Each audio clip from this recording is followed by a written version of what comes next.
Ya, walaupun rupamu tak ku kenali, tapi lubang hidungmu tetap menjadi pujaan hatiku.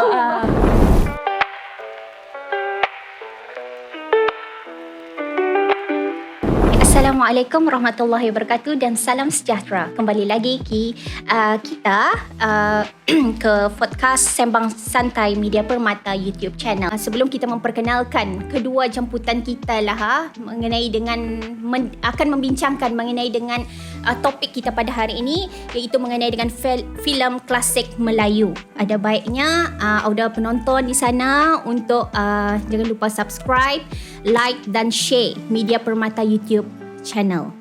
Okey, terlebih dahulu saya ingin memperkenalkan tetamu kita yang pertama. Boleh memperkenalkan nama kita?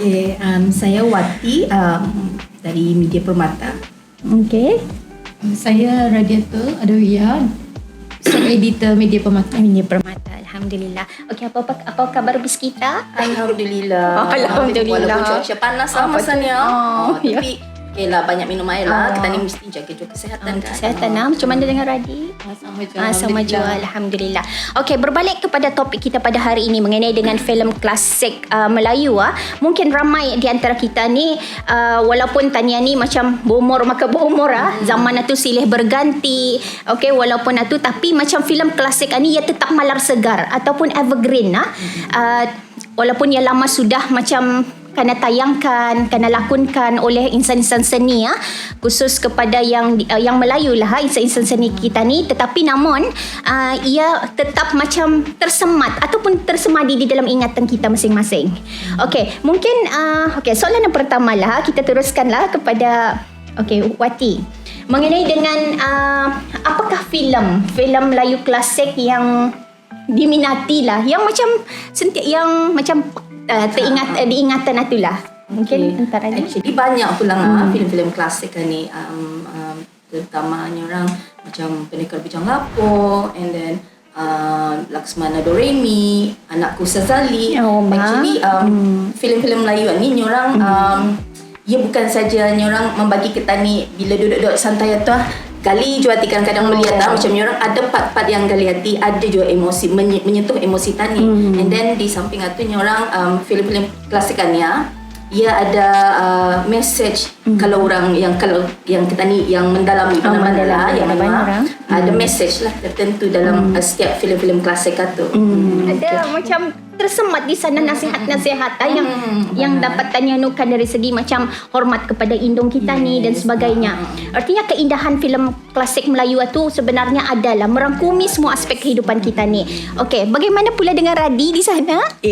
Mungkin boleh berkongsi lah kegemaran kita. Kalau saya yang masih segar lah, ada segarnya tu filem Ahmad Albab. Ahmad Albab. Pasal ya dialognya tu juga macam masih relevan sampai yang ni lah. Bukan saja cerita tu, tapi semua cerita dari Piramli tu lah. Ya, macam saya tahu apa contoh macam dialog. Tapi kalau yang Ahmad Albab tu humor tu macam banyak nasihat, sindiran lah. Sindiran. Pasal kalau tadi dia cerita tu kan, ia mengisahkan pasal bapa mertuanya yang pilih kasih arah menantunya. Kalau menantu yang kaya tu disayangi, menantu yang dada busen tu disisihkan. Sama macam nama-nama karakter dalam watak dalam cerita tu pun dorang pakai macam Syawal, Zulkaidah ke apa tu. Dorang pakai tu. Dari sana kita ni dapat macam belajar juga, sama dorang punya apa tu macam tema tu dorang pakai macam tema Arab macam tu, yang dorang pakai bahasa ente, ana ente macam tu. Kiranya dari sana macam melalui dalam filem klasik Melayu ni, ia bukan sahaja macam diorang menawarkan diorang punya macam keindahan seni diorang tu dalam bidang lakonan tapi macam kalau kita melihat ia banyak macam aspek yang boleh tani lihat di sana, macam nilai diorang punya macam kehidupan harian khusus kepada orang Melayu kita ni lah kan sama pasal tani ni serumpun kan berkait tertujuh baik tani di Brunei tapi tetap tani dapat menyelami lah cerita-cerita itulah. Mungkin macam dari segi pada masa ni sering melihat ke tu filem-filem tu masih. Orang kalau orang diri relax dengan especially dengan kanak-kanak sebab waktu filem tu waktu diri berdamitan betul. So masa ni bila sudah dengan kanak-kanak orang cerita tu pun kanak-kanak pun tahu ni cerita apa ni mama macam mana mengapa macam orang pun interested tu kan mau tahu apa macam tu kan. So macam jalan macam cerita klasik kan ni macam ni orang bukan saja ia masih sesuai lah bagi saya macam ni orang macam untuk kanak-kanak yang generasi yang damian-damian ni kan macam ni orang cara penyampaian tapi ada pula ada certain macam penggunaan ayat tu macam perlu dianulah juga kan tapi ni orang kalau melihat tu time biasanya macam bagi saya kalau time sebelah malam ni time weekend family time tu so ia masanya tu kadang-kadang dilihat tu di arah YouTube macam-macam tu kadang-kadang kalau dulu sebelum tu dari CD tu ia berjualkan tu di CD so tu dilihat ni orang kadang-kadang sampai ningis sudah tu kembali lagi tu macam ia in the boring bah cerita tu. Bawa baik tani balik melihat cerita tu lah. Okey, macam mana dengan Radi? Macam mungkin macam dari segi adegan-adegan yang macam mungkin yang pernah mencuit hati lah yang macam tu kita dapat lupakan. Kalau part tu contohnya mungkin dalam cerita apa ni Bujang Lapok kali tu dia tahu lah. Okey ya ada walaupun rupamu tak ku kenali tapi lubang hidungmu tetap menjadi pujaan hatiku. Walaupun rupamu tidak ku kenal, tetapi lubang hidungmu tetap menjadi pujaan hatiku. Ya, terbukti masih kena pakai pun dalam TikTok pun masih ada contohnya lah dalam TikTok diorang jadikan sound effect yang suara tu. Ya walaupun macam kadang-kadang memang cari benda-benda tu. Ia banyak bagi message sindiran tapi secara halus supaya orang minda terasa hati. Sindiran santai betul. Sebenarnya sindiran itu kalau tani faham benar-benar ia dapat menggunakan mindset kita ni Itu benda-benda tu sebenarnya macam sesuatu yang mesti tani macam jagalah macam kesenian itu pasal kalau masa ni macam nada macam alami dalam seni lakonan itu bukan macam orang dulu-dulu. Kalau orang dulu-dulu secara spontan dan orang berpandukan kepada apa yang ada di persekitaran orang dan sebagainya lah Okey, mungkin macam dari segi keindahan filem cerita Melayu klasik itu macam mana? Macam Wati melihat dari perspektif orang yang pada masa ni lah Hakina. Okey, dari segi keindahan tu macam ni orang kadang-kadang bila filem-filem klasik kan bila diorang melakonkan sesuatu watak tu kita ni boleh nampak macam ni orang dari segi pakaiannya macam ni orang bila karakter-karakter yang diorang bawakan tu lah so macam ni orang pakaian tu ia boleh bukan saja dari segi dialog tapi dari pakaian tu kita ni sudah macam ni orang tertarik sudah untuk kan melihat jalan ceritanya apa macam-macam itulah bukan saja dari penyampaian bahasanya tapi pakaian tu juga yang memainkan peranan untuk ni orang untuk kan kita ni orang filem-filem klasik tu menyerah lagi ia macam dikenali Anita orang-orang lama kita ni lah cara berpakaian mungkin dari Radi sendiri macam mana macam melihat daripada keindahan saya tahu umur pun masih muda di sana kira macam sebagai seorang belia lah melihat filem-filem klasik itu macam mana persepsi Radi lah sebagai salah seorang belia kita ni yang dapat diambil lah Macam dari segi keindahan yang dapat diatur, dari segi pakaian kan mungkin ada pakaian ala-ala Saloma. Tapi pakaian tu masa ni berbalik semula. Berbalik semula. Baju-baju Saloma tu kan.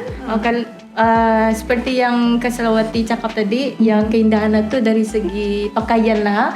Pakaian itu ya sampai yang ni masih makin yang pakaian dulu-dulu kan, sampai ada yang puffy di sini tu masih sampai yang ni lah berbalik semula ke era zaman 60-an. 60-an. Lagi satu yang mungkin pasal dia punya masa dulu Damit kan melihat cerita tu. Contohnya lah yang Ahmad Al-Bab tadi, dia macam di gua. Masa aku melihat tu kan aku masih Damit. Jadi macam jadi tanda tanya lah macam gua di mana. Jadi dorang berlakon lah macam jadi jadi kepikiran lah juga. Tapi dah macam basaran ni macam tahulah dorang tu rupanya mungkin di studio saja dorang buat lakonan tu. Lakonan tu lah. Sama macam rekaannya tu dorang punya tu macam unik baik dah macam bukan yang benar-benar punya tapi macam something yang macam boleh Jota ni accept benda-benda tu walaupun hitam putih skrip masa ni kalau dilihat yang ada pelang version berwarna kan dorang apa tu disiarkan dalam YouTube ada yang berwarna tapi macam lain tu je lebih tani macam nyaman mata tani melihat tu kalau yang hitam putih tu lah macam tetap macam evergreen kalau macam ia berwarna tu macam lain tu je tani lihat cerita-cerita tu mungkin macam dari segi berbalik kepada filem Melayu klasik kita ni ada salah satu macam namanya yang diminati lah. Siapa juga yang terkenal P.Ramlee ia bukan saja seorang pengarang dan pelakon yang baik, tapi ia juga seorang pemuzik yang nyorang yang lagu-lagunya atau setiap penghasilannya macam dari skrip, pembikinan skrip, lepas tu lirik-lirik lagu macam nyorang ialah yang paling saya minati lah. Tapi kalau macam yang part-part Cali-Caliat tu Samsudin yang ada part dia memasak membuat masak apa tu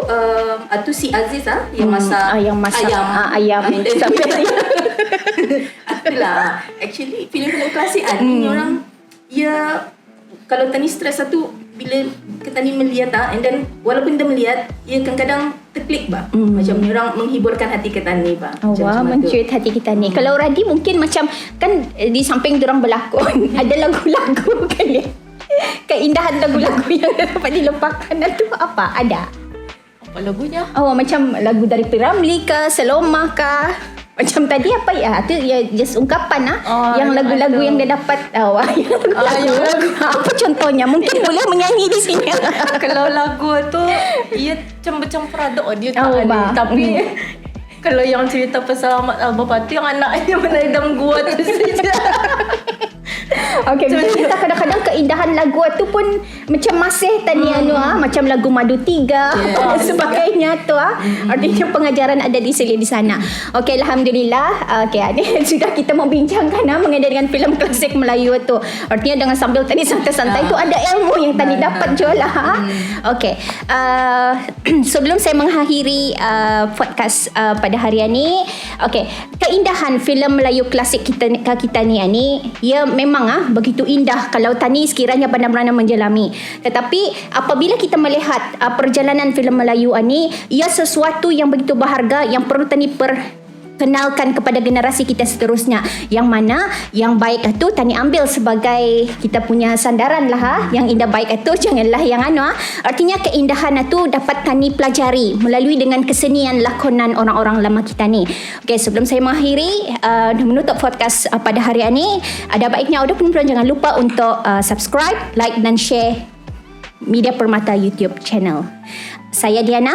Assalamualaikum warahmatullahi wabarakatuh dan salam sejahtera.